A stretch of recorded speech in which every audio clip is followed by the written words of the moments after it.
I started getting tired. Yeah. I started having aches and pains in my body. And I've been a gym guy my entire life, always in the gym, always knew my body, into nutrition, grew my own wheatgrass and cut it and grinded it in the kitchen. So I was into everything, right? Wow. And started having some weird things happening with my body, and even told my brother on the phone over a conversation, I don't know what's going on, but I feel like my body's shutting down. Yeah.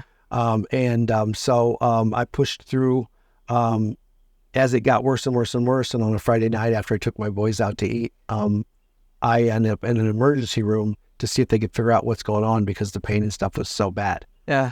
And at that time, I'm in the emergency room, the tests started coming back. And the first test was an x-ray, and they said you had 2 fractured vertebrae in your back. And I'm still out there running around doing stuff, you know? And I'm like, wait a minute, what do you mean I got 2 fractured vertebrae in my back? I haven't fallen off of anything. Who walks around with a broken back, right? Yeah.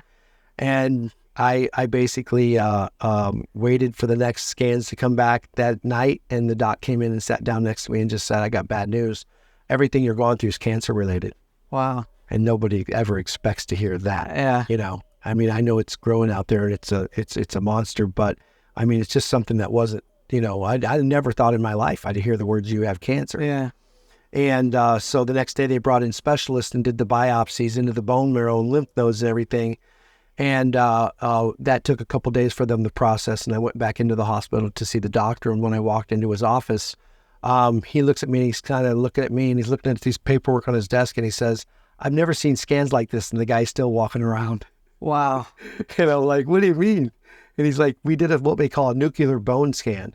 So it's pictures and then it's just a story that somebody that read it was writing down all this stuff. And the nuclear bone scan said that I had cancer present in 90% of the bones in my body. Wow. 90% of the bones in my body. And he just looked at me and says, Chuck, there's nothing we can do about it at this time in the medical industry. There's nothing we can do. It's too far past that. He says, you might have 3 months to live. Okay, this is in 2015. He says, go home and be with your family. Go home and be at peace with your family. And my head spinning. I'm driving home, tears coming down my face. And I was just like, is this a nightmare? Is this a bad dream? What's going on? And I had to go home and wait for my boys to come in from school on the bus. One's in junior high, one was in high school. And break the news that, the doc said I had 3 months to live. Wow. You can imagine, it's been 9 years. I'm just where I can actually talk about it and not just melt into the floor right here, And so I told my boys it was heavy. And that night, I get a knock on the door. Yeah. And I go to the door, it's 2 hospice nurses. Wow. So if anybody knows what hospice is, that's where you go when you're checking out. That's who they send into your life when you're checking out. They either come to your house or you go to a center, a hospice center, and that means that you're towards the end of life. Yeah. I was in hospice. Wow. So the story kept going from bad to worse. Something that happened that night was one of the younger hospice nurses was sitting on the couch and they're writing prescriptions for pain meds. They wrote a prescription for a bed to be downstairs at my house so I didn't have to climb the flight of stairs because I was in such pain. I look over and she's got a tear going down her face. And I was like, the hospice nurse has a tear on her face. Does it get any worse than this? Wow. Could it get any worse than this? And so just kind of, freaking out about everything that's going on and trying to sort through. And I'm a problem solver, so my brain's just working. What do you do? What do you do now? What's next? And so the next morning I told the boys, I said, we're going to pack up and head back to Ohio where I'm from because by this time I'm losing weight. Yeah. I didn't look good at all. And I said, we're going to head back to Ohio. And my thought was, I've got to get them to where my family can take care of them when I'm gone, when I'm dead. And so I bought a plane ticket for 6 days later. And that week, early in the week, I started thinking, what do you do now? You don't pack up your stuff and move across the country if you've got 3 months to live, right? And I started making phone calls and people started calling me that seen my, me just announce on social media that, I'm going through cancer and it doesn't look good. And my friends all start calling and stuff and we want to come by and see you before you leave. And I go, bring a truck, bring a trailer, bring a U-Haul, and take whatever you want. And they're like, are you crazy? And I go, you don't move your crap across the country if you've got 3 months to live. Yeah. You know, all that stuff that I worked my tail off my entire life to have the beautiful matching brown leather furniture, the big, huge screen TVs, and all of the stuff that I had became stuff. And when I got this diagnosis, that stuff, I didn't care if what happened to it. And so I told my friends, I said, it's going to be on the curb at the end of the week. Anybody can have it that wants it if you don't take stuff. So I watched all my stuff that week drive away. Wow. I got hugs from my friends, tears, the whole thing. And so Saturday, we're flying out on Sunday. Saturday, my boys were like, Dad, where are we sleeping tonight? I was like, what? You gave away our beds. Where are we sleeping? And I was like, I didn't even think about that. And I said, let's just stay at a resort down in Central Phoenix because we're jumping on a plane the next day. Yeah. So we stayed at a resort and had dinner that night, watched a movie in excruciating pain, even on pain meds. And the next morning I get up early and I'm headed down the hall towards the bathroom. I hear a pop and I'm hit the floor face down and can't move. And it was so excruciating. And the only way to describe it was it felt like somebody was stabbing me in the back with a knife and running it up to my head.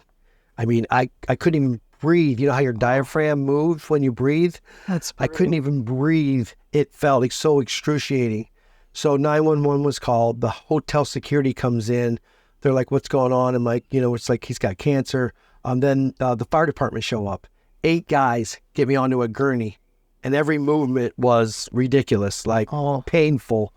And they get me onto this it looks like an IKEA bag. It's like a bag with handles, and out into the hallway onto a gurney and down into an ambulance in steps and everything. The ambulance has to drive down out of this little mountain area of this resort. I'm feeling every bump. I'm like, I just can't believe I can't even move. And they get me 1 mile away to a hospital in Central Phoenix called John C. Lincoln Hospital. At John C. Lincoln Hospital, they take me in and they start running scans and tests there. And I said, I've already got scans and tests. It's stage 4 prostate cancer that moved into my bone marrow. And I said, it's a mess and I'm melting fast. And they said, well, we want to run some of our own tests also. So they ran their own test there, and just happened to be a cancer doctor that wasn't supposed to be there at that time. And in my conversation with her, like a couple of years later, she was like, I wasn't even supposed to be there that day. I got a call about one of my other cancer patients. And while I was there, they said a guy just came into the ER, cancer, and the popping sound I heard when I hit the ground, my back broke in 2 places. I suffer a compression fracture, and the bones are now all brittle, and it collapsed within all the nerve endings and everything. So you can imagine the pain going through my body, every little tiny movement. So this cancer doctor was brought in, and they bring in 2 spinal surgeons also. So now I've got a little medical team, the house doctor, cancer doctor, two spinal surgeons. So now I've got this little medical team, and I'm digging that because I've been told at the other hospital here in town to go home and be at peace with your family. So they run scans and tests. Takes a couple days. They come into my room one morning and they said, hey, here's your files. We're looking at everything. We want to fight this. And I'm like, I already been put in hospice. What's the plan?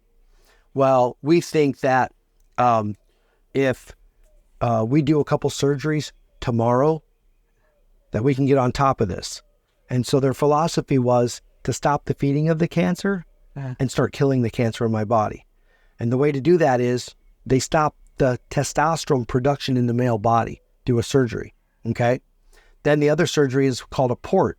A port's a deal that's underneath your skin right here. If you ever see somebody with a bump right here under their skin, it's a port, and it's a device that goes into an artery, and they can just pop in a needle and give you chemotherapy.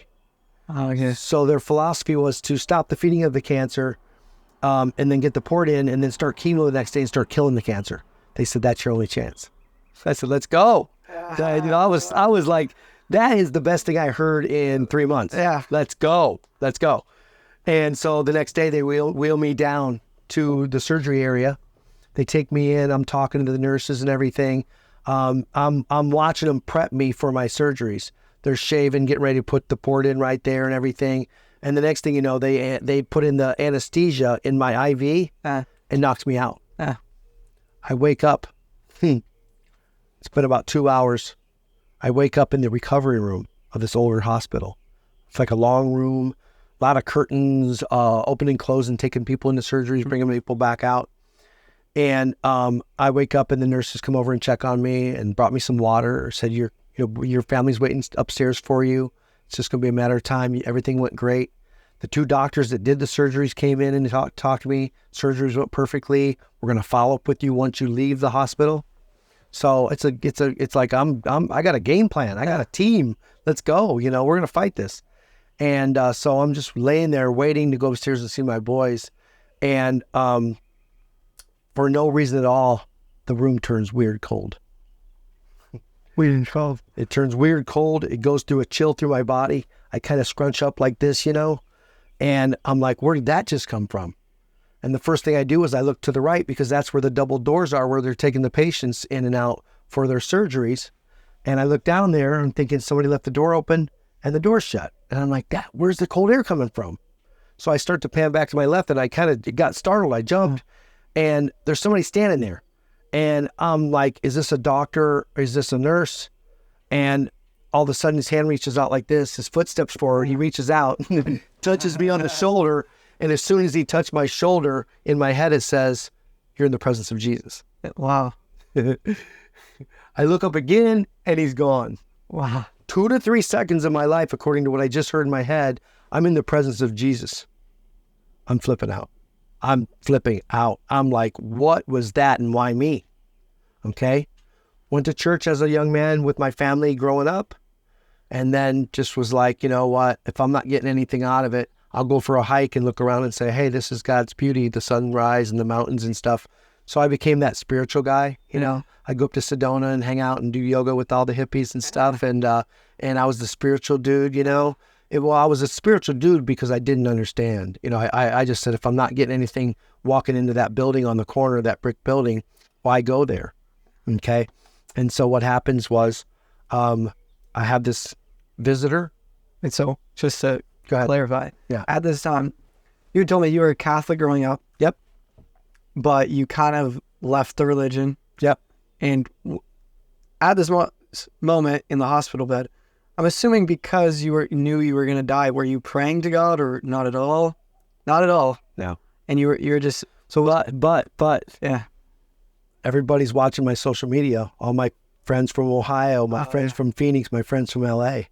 And so what are they doing? Dude, we're praying for you. We're praying for you. My mom, all her they're sending me blankets. They made quilts. It's a prayer blanket. We prayed over it, wrap it around you.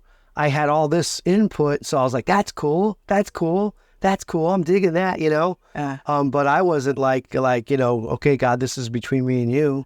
I didn't have a personal relationship with Jesus Christ. Even even when you knew you were going to come to die, you weren't like, let me get, so I feel like a lot of people, they get to a really drastic point in their life and they're like, well, now that I'm suffering or I might die, I got to get back to God. It wasn't even like that. Mm-mm. Wow. So even though I grew up in the church with my family, I got a lot of Bible, I knew the Bible stories and stuff. Yeah. The missing piece, I didn't have a personal relationship with Jesus. Wow. I wasn't taught. I don't care what church you go to. Yeah. If they teach one thing, a personal relationship with Jesus, that's it. Yeah. You got to have that. If you don't have that piece, and I'm in a Christian school, and I wasn't getting taught a personal relationship with Jesus. Wow. So that was my handoff. That was my with the Catholic Church. But my wife said, it's not just the Catholic. There's a lot of churches out there that are missing the ball. They have their own man-made religion. Yeah. And you do this and you're a good, you're a good Catholic boy or whatever it might be. And so I really didn't understand that. So no, that wasn't where I was going. Interesting. So what happens is, they wheel me upstairs to my room. The nurses come in, 2 nurses, and they've got a little tray and they said, it's time for your meds. And they got these little paper cups with drugs in there and a water. And they say, here's your steroids for shrinking the tumors in your body. I take that and sip it, some water and chase it down. And then they said, you got bone strengtheners. Here's that. And I take the bone strengtheners. And then they said the third thing and the last thing is your pain meds. Okay, your pain meds are as needed. So on a scale from 1 to 10, 10 being the worst, how bad is your pain right now? That morning, I'm on liquid morphine. I'm drugged up. I'm numbed up on liquid morphine. I'm sitting there looking at them. I sit up in the bed and I kind of analyze my body. And I said, I don't feel any pain.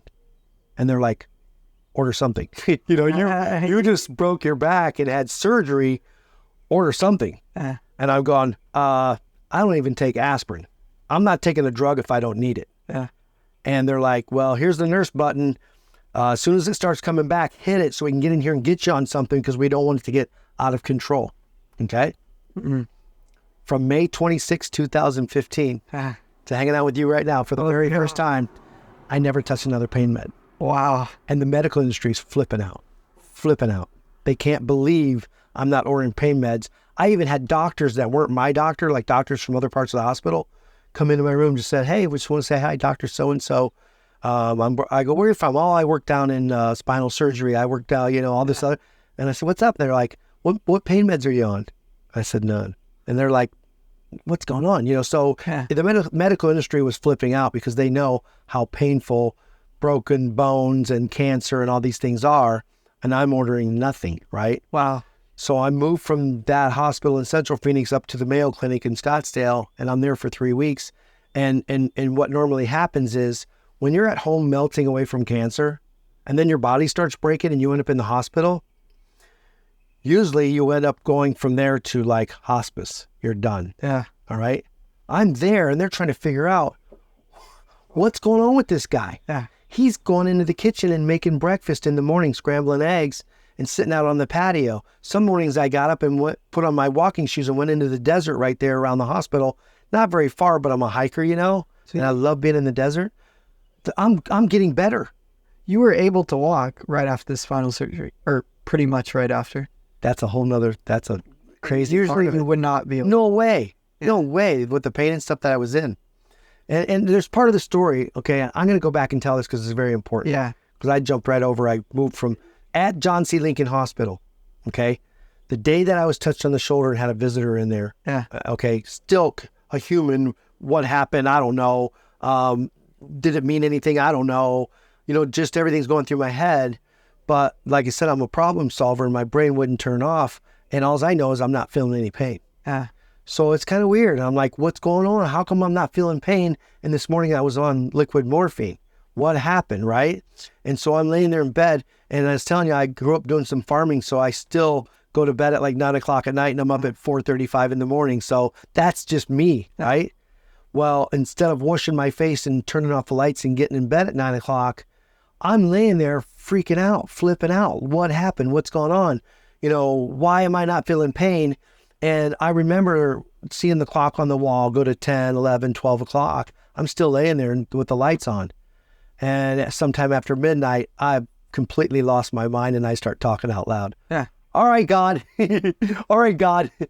When the medical industry says they can't figure out what just happened, that means it's a miracle. All right, God, what did you do? What did you just do to me? Okay, I'm having a out loud conversation. Wow. After midnight in the hospital room. So what happens is I'm laying there and I'm thinking about this and I'm trying to figure out what happened. And after I started running my mouth, I start getting downloads. Some people believe in them, some people don't. But I start getting a voice in my head and the first thing I hear was, you've been a fighter your entire life. What are you doing? Yeah. I'm like, whoa. I'm laying here feeling sorry for myself. I got stage 4 cancer and I got 2 boys at home I'm trying to raise and now I'm dying. And then a couple seconds go by and the next thing I hear is, as long as you're alive, be fully alive. Wow. It's like, I'm like scooting over to the edge of the bed. I put my feet on the floor. We got an IV pole with all these fluids and stuff, coming to me. I grabbed the IV pole and really what I was just going to do was stop feeling sorry for myself. As long as you're alive, be fully alive. Go to the bathroom, wash my face, turn off lights, and go to bed, end my day like I normally did. But when I got to the bathroom, I just kept going.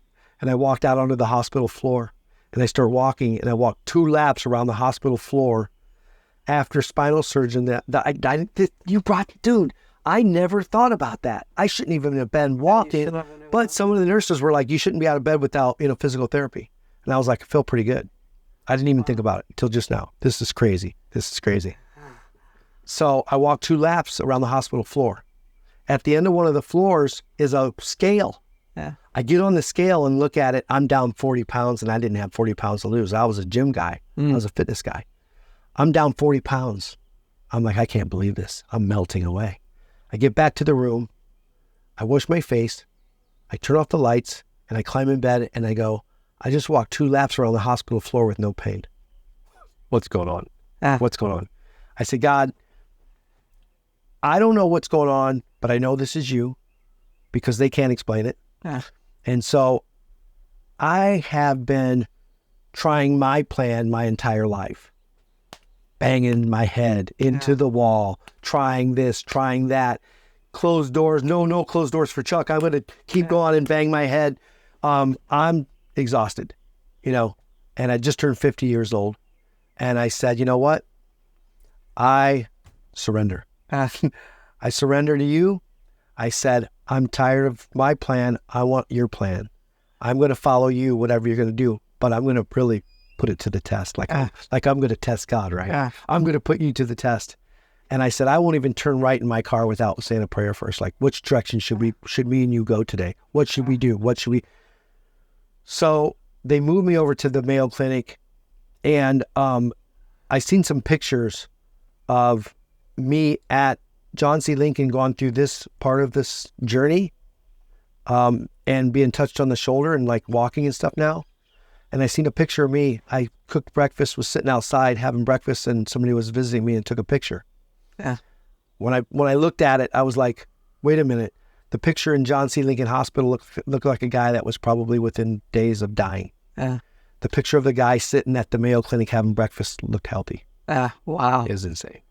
That's crazy. Insane. Do you have the pictures? Maybe not right now, but maybe I can superimpose all of them. If you could send me the scans and the pictures so that I want the people here to see it all. Yeah. And this was the eye opener for me. Yeah. Like what just happened? Look at this guy. He's got 9 toes in the grave, Look at this guy. He looks pretty good. And how far apart were those? A week. Wow. It's crazy. So, and then people coming to visit me even said, dude, you look pretty good. Well, at the Mayo Clinic, they usually, like I said, when you go to the hospital, when your body's breaking down and you're stage 4 cancer and there's cancer in 90% of your bones of your body, that's usually your last drive. You don't have another plan after that because you're not going much further because you're dying. I moved back home in 3 weeks and started taking my boys to football practice and cooking dinner for them. Wow. And my family in Ohio and on the phone and stuff were like, the ones that were here taking care of me, they're like, what do you mean you're going to go home and start doing this? I'm like, I miss being a dad. I miss being, with my boys. I miss my family. I'm going back home. And they're like, you don't go from this to that. And I did. Yeah. And I moved after 3 weeks at the Mayo Clinic. They're like, he's doing really good. The chemo was kicking my tail. Yeah. They started the chemo, and the chemo, I had every side effects from the chemo that you could imagine. I couldn't even get out of bed for 3 days. Because of the chemo? Yeah, the first day I got chemo, that next morning I woke up and I was going to go towards the door. I made it like maybe 4 or 5 steps. Yeah. I barely got back to the bed without falling down. Got in the bed and slept all day. So you felt, according to your story, when you walked around the hospital floor, you felt healthier then than when you actually started taking chemo. I felt so good between the chemo sessions, and then he gave me chemo and kicked my tail for about 3 or 4 days. Burnt the lining of my throat, couldn't get out of bed. I mean, everything you could think of. Lost my hair, shaved my head because I was coming out in clumps. I felt really good, and then another chemo. And crap for 3 or 4 or 5 days. Yeah. Then I'd start feeling good again, and I would be in the pool stretching and trying to move my body, walking in the desert. I felt really good, and I hated the chemo.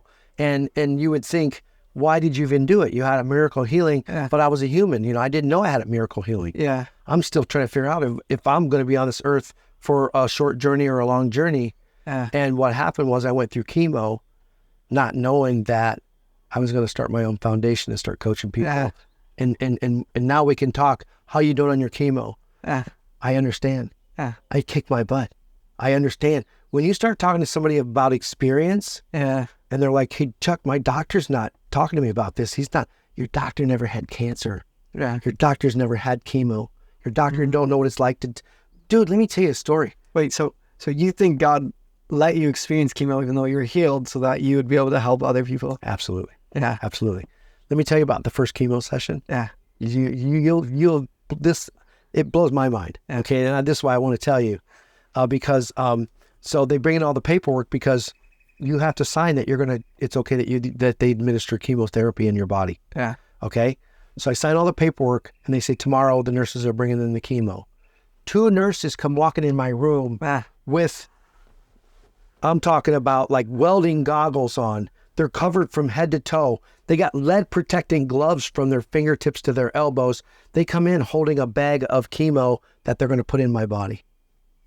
Oh, wow. I'm looking at this. I'm like, you can't even get this on your skin, and you're going to put that in my body? That's funny. Is that crazy though? No. Have you ever thought about that? I mean, that would definitely be a huge red flag. Oh, I was flipping out. And then they put it in my body, and then I had every side effect you could imagine. Yeah. And not only that, but I also thought, I didn't think at the time until later when I started saying, I'm starting to feel better. You know, I think I'm going to make it through this. I started thinking, is this chemo in my body, in my organs and on my body, is it going to affect me later in life? Yeah. And that's why I was juicing essential oils, working out, sitting in the sun and sweating it out, getting vitamins from the sun. I was doing everything I could health-wise to combat the chemo. I was fighting that. Oh, wow. You know what I mean? That's crazy. Is that crazy, dude? Yeah. They had welding gear on, holding a bag of chemo. They're going to put in my body. I'm glad you included that. So anyway, so basically I moved back to my house. I took my boys to football practice. I cooked dinner on the days that I didn't get chemo. The days that I got chemo, same thing at home. I couldn't get out of bed. My neighbors came over. There was a knock on the door one night. My neighbor's holding chicken enchiladas. Yeah. I looked at it and I looked at her. I was like, you made me and the boys dinner? Wow. I can't believe that. Come here, give me a hug. And this feeling went through my body, and I call it love. Like she was pouring love onto me. Okay. And it's another thing that I didn't know was going to become part of my cancer foundation, coaching people after they were diagnosed with cancer is accepting love. Because a lot of people, especially like the moms, what do they say? They take care of their kids, they take care of their husband, they get cancer, they're like, hey, what can we do for you? No, I'm okay. That's just their just natural reaction. No, I'm okay. Even though they're going through treatment and it's kicking their butt, they're like, I'm okay. I coach my cancer patients, you're not allowed to say no. When someone says, what can I do for you? What would you like to do? Well, I'm going to come over this weekend and clean your house. Is that okay? Are you kidding me? Yeah. Heck yeah. I'm going to cook you dinner and bring it over for your family. Heck yeah. You know, and it's a 2-part thing. That feeling that I got of love going through my body, now that's coming into them. But what about the person offering it? It's a blessing coming back that way. So it's a 2-sided thing. And I had to learn this because I was the guy that always said no to everything everybody asked me. No, I'm fine. I'm fine. I was the guy they called because I had a landscaping business to show up with my trucks to help them move. You know, I was the guy that said yes to everything and didn't want anybody to do anything for me. And God shut me down. Shut me down. Like, now you have to accept, you know, love and people around you helping you. And I was really humbled. You know, and it's okay. It's okay to, you know, hey, what can I do for you? You know what? I can't get to the grocery store. Dude, make me a list. I'll run to the grocery store for you. You know, well, are you serious? I need that right now.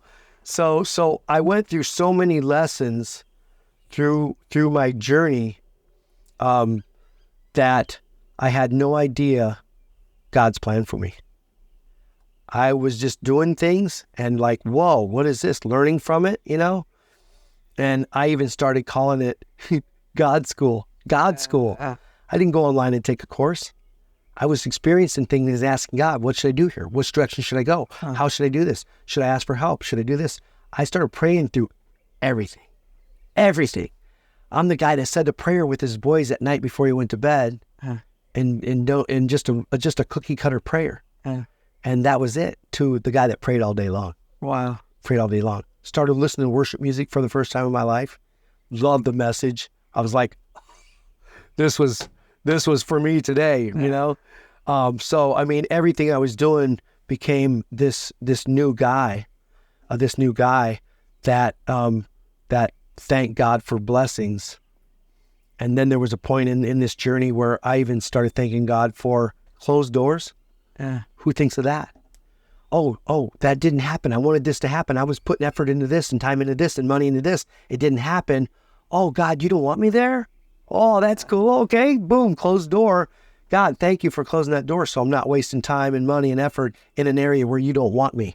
So, dude, I started praying through everything.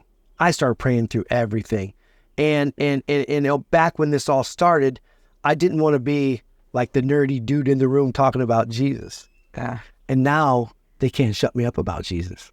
You know, I'm the dude in the room where people are leaning in.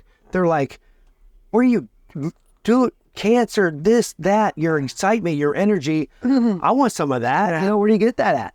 You get it from Jesus. You know, so I had some experiences, you know, even at a party that was known for, you know, big shot people and stuff, and a lot of women with, you know, short skirts and stuff. And I really didn't want to go, but I didn't want to stay at home. So I was just bored. And I went, and somebody was like, hey, that's the buddy that's having his birthday. That's his buddy that's on his Facebook page that survived stage 4 cancer. Dude, tell me your story. And I'm telling him my story, and I look around, and there's 20 people around me listening to my story about God at a big rock and roll party. Wow. And they were just like, that is so cool. That is crazy. That is... And I'm driving home, and I'm like, who are you? Who are you? Took the room and turned it into church. Wow. I mean, you know, I started seeing things happen around me, and I worked for the devil when I was a young man, you know, the partying and stuff, you know, and now I didn't. But the people around me were getting influenced. They were following what I was talking about, what I was doing, couldn't believe my story, and loved the energy and the joy in my heart that I got from Jesus. But you haven't actually told them about the follow-up scan. So basically, I'm still in the medical industry. You know, I'm at home, but I'm going in for chemo every 2 weeks. And so what they do is they do a series of scans to see if your cancer is getting better, getting worse. If it's getting worse, should we change the treatment plan, or is there something else for this person? And so to that point, 3 months into my journey, that they want to do the first round of scans. Okay. So I went to a medical facility and got the scans done, like it was Monday or Tuesday. And then Thursday went in and actually got my chemo drip. And they said, stay around because you're going to meet with your doctor afterwards because she's going to read your scans. This is the first scan since the surgery. Yeah. So went in, got 2 hours of drip, went in the waiting room. They call me. I walk in. My doctor's from Pakistan. She's a little fire plug, you know. She gets stuff done. She's really into your case and how the cancer's behaving. She's that kind of doctor. So that's why I said I want her in my corner. I walk in and she's smiling from ear to ear. And I walk in. I was like, "Hey, Dr. Ahmad, what's up?" And she's like, "I could not wait to see you today." Wow. She's like, I studied cancer all over the world, and I've never seen anything like this before in my life. She says, your journey, Chuck, it's not of medicine, it's miraculous. Not only was I healed of terminal cancer, she said the broken bones in your body are so clean we couldn't tell they were ever broken. That's incredible. My head's spinning. There wasn't a single cancer cell in your body.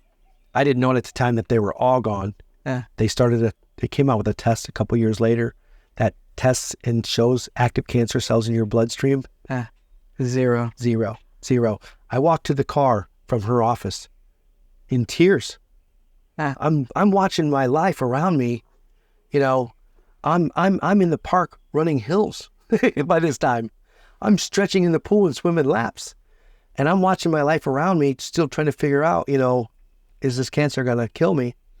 And I walked to the car from after hearing, we can't even find broken bones in your body. And all I could think in my brain was, Lazarus, get up and walk.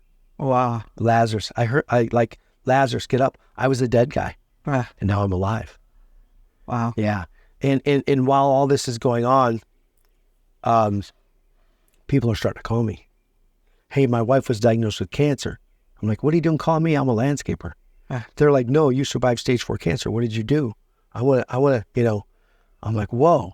And the first thing I'd do is tell them the story. And then I would tell them, we're going to juice and we're going to, this is things I did, love, prayer, juicing, essential oils, and move the body. I started telling people back, years ago, 4 years ago, start my own cancer foundation called Living Hope Cancer Foundation that coaches people after they hear the words, you have cancer, and you're home freaking out and you're like, what do you do next? Well, I became that next room. And what's my platform? Prayer, love, juicing, essential oils, and move the body, get up and live. It's you can't make this up. You can't sit down with your business buddies and make a business plan for the next 6 months, year, 5 years, 10 years. God is orchestrating something that I've never seen before in my life. And it's blowing me away. And not only has the Cancer Foundation grown nationwide, it's grown worldwide. And now I'm speaking all over the world about my cancer journey and my testimony and just loving on people everywhere I go. I've never seen anything like it before in my life. Wow. That is an incredible story. I'm so glad I got to hear it in depth because I heard it on the phone and online, but it's just so inspiring.